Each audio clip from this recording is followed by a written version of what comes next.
Welcome friends. आज हम cover करेंगे 23 जून के इंपॉर्टेंट करंट अफेयर्स। अगर आप किसी भी कॉम्पिटिटिव एग्जाम के लिए प्रिपेयर कर रहे हैं तो ये करंट अफेयर्स आपके लिए काफ़ी हेल्पफुल हैं। इसी के साथ हम स्टैटिक जीके भी कवर करेंगे। करंट अफेयर्स कवर करने से पहले कल के करंट अफेयर्स से एक इंपॉर्टेंट क्वेश्चन, इस क्वेश्चन का आंसर आप कमेंट सेक्शन में दीजिए। क्वेश्चन है, who won the men's javelin throw event at the Paris Diamond League 2025 with a throw of 88.16 metres. Paris Diamond League 2025 में पुरुषों की भाला फेंक स्पर्धा किसने 88.16 मीटर की दूरी फेंक कर जीती है? इसके ऑप्शन है, option A Johannes Vetter, option B Neeraj Chopra, option C Anderson Peters, option D Jakub Vadlejch. इस क्वेश्चन का आंसर आप कमेंट सेक्शन में दीजिए। अब हम कल के यानी 22 जून के करंट अफेयर्स का रिवीजन कर लेते हैं। फर्स्ट क्वेश्चन है, which Indian animated film won the jury prize for best commission film at NSC international animation festival 2025? कौन सी भारतीय एनिमेटेड फिल्म ने NSC इंटरनेशनल एनिमेशन फेस्टिवल 2025 में बेस्ट कमीशन फिल्म के लिए ज्यूरी प्राइज जीता है?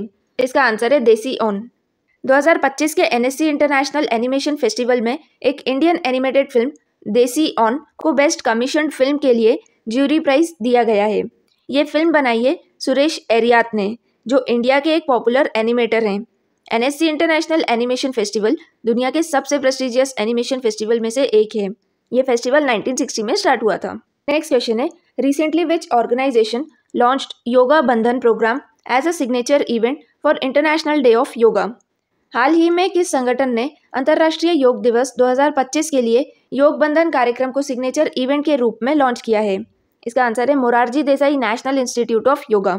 इंटरनेशनल डे ऑफ योगा 2025 के सेलिब्रेशन में Morarji Desai national institute of yoga ने एक यूनिक प्रोग्राम लॉन्च किया है जिसका नाम है योग बंधन। आप कमेंट सेक्शन में बताइए कि Morarji Desai national institute of yoga कहाँ सिचुएटेड है। नेक्स्ट क्वेश्चन है, which new regulation will make the use of Indian standard time mandatory across all legal, commercial, digital and administrative sectors in India? कौन सा नियम भारत में सभी कानूनी, वाणिज्यिक, डिजिटल और प्रशासनिक क्षेत्रों में भारतीय मानक समय यानी IST के उपयोग को अनिवार्य बनाएगा? इसका आंसर है legal metrology Indian standard time rules 2025। Legal metrology Indian standard time rules 2025 के अकॉर्डिंग इंडिया में एक ही ऑफिशियल टाइम चलेगा और वो है इंडियन स्टैंडर्ड टाइम। इस रूल को union minister of consumer affairs Prahlad Joshi ने इंट्रोड्यूस किया है। इंडिया के सारे लीगल, डिजिटल, कमर्शियल और एडमिनिस्ट्रेटिव काम अब इंडियन स्टैंडर्ड टाइम के अकॉर्डिंग ही होंगे ताकि फॉरेन सर्वर्स या थर्ड पार्टी टाइम जोन्स पर डिपेंडेंसी कम की जाए। नेक्स्ट क्वेश्चन है, which initiative led by ministry of Ayush is set to celebrate the 11th international day of yoga with nation wide mass participation in 2025? Ayush मंत्रालय द्वारा संचालित किस पहल के तहत 2025 में 11वां अंतर्राष्ट्रीय योग दिवस देशव्यापी सामूहिक भागीदारी के साथ मनाया जाएगा? इसका आंसर है योग संगम 2025। 11th international day of yoga 2025 में मिनिस्ट्री ऑफ आयुष ने एक स्पेशल इनिशिएटिव स्टार्ट किया है जिसका नाम है योग संगम 2025। इसकी थीम यूनिटी थ्रू ब्रेथ रखी गई है। नेक्स्ट क्वेश्चन है, which ministry recently launched gender budgeting knowledge hub to promote inclusive governance in India? हाल ही में किस मंत्रालय ने भारत में समावेशी शासन को बढ़ावा देने के लिए gender budgeting knowledge hub launch किया है? इसका आंसर है ministry of women and child development.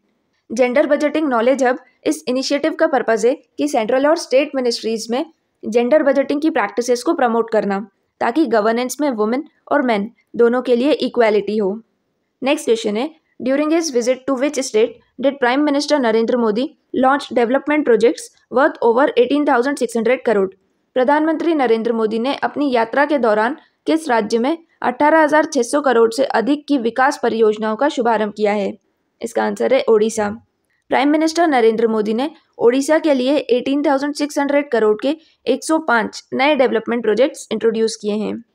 Next question है, what is the name of the new digital platform launched by UPSC to connect non recommended qualified candidates with career opportunities? UPSC द्वारा हाल ही में ऐसा कौन सा नया digital platform launch किया गया है जो गैर सिफारिशित योग्य उम्मीदवारों को करियर के अवसरों से जोड़ेगा? इसका आंसर है प्रतिभा सेतु। रिसेंटली UPSC ने एक नया डिजिटल प्लेटफॉर्म लॉन्च किया है। ये प्लेटफॉर्म पहले पब्लिक डिस्क्लोजर स्कीम के नाम से जाना जाता था, अब इसका नाम प्रतिभा सेतु रखा गया है। नेक्स्ट क्वेश्चन है, which organisation recently secured a 511 crore deal from ISRO to manufacture and commercialise small satellite launch vehicles? हाल ही में किस संगठन ने इसरो से 511 करोड़ का सौदा हासिल किया है, जिसमें वह स्मॉल सैटेलाइट लॉन्च व्हीकल का निर्माण और व्यवसायीकरण करेगा? इसका आंसर है Hindustan aeronautics limited. Hindustan aeronautics limited को इसरो से 511 करोड़ की टेक्नोलॉजी ट्रांसफर डील मिली है। इस डील के अकॉर्डिंग हिंदुस्तान एरोनॉटिक्स लिमिटेड अब स्मॉल सैटेलाइट लॉन्च व्हीकल्स बनाएगी, जो छोटी छोटी सैटेलाइट्स को स्पेस में भेजने के काम आते हैं। नेक्स्ट क्वेश्चन है, which two United Nation organisations jointly issued hunger hotspots early warning on acute food security June to October 2025 outlook report? कौन कौन से दो संयुक्त राष्ट्र संगठनों ने मिलकर hunger hotspots early warning on acute food insecurity June से अक्टूबर 2025 आउटलुक रिपोर्ट जारी की है? इसका आंसर है food and agriculture organisation and world food programme. Food and agricultural organisation और वर्ल्ड फूड प्रोग्राम ने मिलकर hunger hotspots early warning on acute food insecurity June to October 2025 outlook report issue की है। नेक्स्ट क्वेश्चन है, which international organisation released world investment report 2025 titled international investment in digital economy in June 2025? किस अंतर्राष्ट्रीय संगठन ने June 2025 में international investment in the digital economy शीर्षक से वर्ल्ड इन्वेस्टमेंट रिपोर्ट 2025 जारी की है? इसका आंसर है United Nation conference on trade and development. United Nation conference on trade and development ने वर्ल्ड इन्वेस्टमेंट रिपोर्ट 2025 रिलीज की है। नेक्स्ट क्वेश्चन है, where is Dudhwa national park where 1.5 crore rhino conservation project approved recently located? 1.5 crore की rhino संरक्षण परियोजना जिसे हाल ही में मंजूरी दी गई है, वह किस राष्ट्रीय उद्यान में स्थित है? इसका आंसर है लखीमपुर खीरी, उत्तर प्रदेश। दुधवा नेशनल पार्क जो उत्तर प्रदेश में सिचुएटेड है, वहाँ पे 1.5 करोड़ के राइनो कंजर्वेशन प्रोजेक्ट को अप्रूव किया गया है। नेक्स्ट क्वेश्चन है, who has been appointed as the brand ambassador for world para athletics championship 2025? विश्व पैरा एथलेटिक चैंपियनशिप 2025 के लिए किसे ब्रांड एम्बेसडर नियुक्त किया गया है? इसका आंसर है Kangana Ranaut. World para athletics championship 2025 की brand ambassador Kangana Ranaut appoint हुई हैं। नेक्स्ट क्वेश्चन है, recently India signed an MOU with which country to enable UPI based cross border payments? हाल ही में भारत ने किस देश के साथ UPI आधारित क्रॉस बॉर्डर पेमेंट की सुविधा के लिए समझौता ज्ञापन पर हस्ताक्षर किए हैं? इसका आंसर है साइप्रस। इंडिया और साइप्रस के बीच MOU यानी मेमोरेंडम ऑफ अंडरस्टैंडिंग साइन हुआ है। इस MOU के बाद अब इंडिया और साइप्रस के बीच लोग UPI के थ्रू आसानी से इंटरनेशनल पेमेंट्स कर सकेंगे। अब हम आज के यानी 23 जून के करंट अफेयर्स कवर कर लेते हैं। फर्स्ट क्वेश्चन है, which city witnessed the soft launch of BSNL's quantum 5G FWA India's first seamless fixed wireless 5G solution? BSNL के क्वांटम 5G FWA भारत के पहले सिमलेस फिक्स्ड वायरलेस 5G समाधान का soft launch किस शहर में हुआ है? इसका करेक्ट आंसर है ऑप्शन सी, हैदराबाद। इंडिया का पहला seamless fixed wireless 5G solution जिसका नाम है क्वांटम 5G FWA BSNL ने इंट्रोड्यूस किया है। इस टेक्नोलॉजी में बिना सिम के एक फिक्स्ड लोकेशन पर 5G हाई स्पीड इंटरनेट मिलेगा। नेक्स्ट क्वेश्चन है, recently which medal has Senthil Kumar won in Asian squash championship? हाल ही में एशियन स्क्वैश चैंपियनशिप में सेंथिल कुमार ने कौन सा पदक जीता है? इसका करेक्ट आंसर है ऑप्शन ए, ब्रॉन्ज। एशियन स्क्वैश चैंपियनशिप जो मलेशिया में हुई है, इस चैंपियनशिप में सेंथिल कुमार ने ब्रॉन्ज मेडल जीता है। नेक्स्ट क्वेश्चन है, what is the name and description of the official mascot of world para athletics championship? World para athletics championship के आधिकारिक शुभंकर का नाम और विवरण क्या है? इसका करेक्ट आंसर है option C, Viraj, a young elephant with a blade prosthesis. World para athletics championship 2025 का ऑफिशियल मैस्कॉट विराज है। विराज एक छोटा सा एलिफेंट है जिसके पैर में एक ब्लेड प्रोस्थेसिस लगा है। यानी जो पैरा एथलीट्स होते हैं जो आर्टिफिशियल लिम्ब के साथ अपने सपने पूरे करते हैं, विराज उन्हीं का एक सिंबल है। पहले इस इवेंट को IPC एथलेटिक्स वर्ल्ड चैंपियनशिप के नाम से जाना जाता था, लेकिन 2017 के बाद इसका नाम चेंज करके वर्ल्ड पैरा एथलेटिक्स चैंपियनशिप कर दिया गया। इस बार इसका 12th एडिशन न्यू दिल्ली में खेला जाएगा। बात करें पैरालंपिक कमेटी ऑफ इंडिया की, तो ये 1994 में फाउंड की गई थी। इसके प्रेसिडेंट देवेंद्र झझारिया हैं। नेक्स्ट क्वेश्चन है, where will the 2025 United Nation public service forum be held and what is its theme? 2025 का संयुक्त राष्ट्र पब्लिक सर्विस फोरम कहाँ आयोजित होगा और इसकी थीम क्या है? इसका करेक्ट आंसर है option C, Samarkand, Uzbekistan, 5 years to 2030 accelerating public service delivery for a sustainable future.